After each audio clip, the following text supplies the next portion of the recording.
আরে বাড়া, দেখেছিস তো এই বেলুনটা কত বড় হয়? হ্যাঁ রে, তাই তো দেখছি। এইরকম বেলুন তো আমি আগে বাপের জন্ম দেখিনি রে। দেখেছিস তো, আমি তোকে বলেছিলাম না এটা খুব দামি বেলুন। এই ফাটা, দাদু, দাদু তুমি এখানে কি করছো?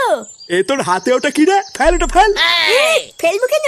এত দামি একটা বেলুন আমি ফেল দেবো নাকি? এটা দিয়ে আমি আর কেউতে এখন সারাদিন খেলবো, তাই না কেউতে? আরে সেগো মানে ওটা খেলার জিনিস না, ওটা নোংরা জিনিস, ফেল। নোংরা জিনিস বললে হয়ে গেল নাকি? বাবার পকেট থেকেই তো পেয়েছি, নোংরা হলে কি বাবা রাখতো নাকি? বাবার পকেট থেকে পেয়েছিস মানে? হুম, বাবার পকেট থেকেই তো পেয়েছি। কি রে কেউতে, তাই না বল? হ্যাঁ গো দাদু, ফাটা এটা কাকুর পকেট থেকেই পেয়েছে। কি রে ফাটা এসব কি বলছে? মানে না গো বাবা, ফাটা কিন্তু মিথ্যে কথা বলছে। ওইসব উল্টো পাল্টা জিনিস আমি আমার পকেটে রেখে কি করবো? আমি কি এসব চিনি নাকি? চিনিস না তাই না? লেওরা আজকে আমি তোকে চিনিয়ে দেবো ওটাকে চিনিস।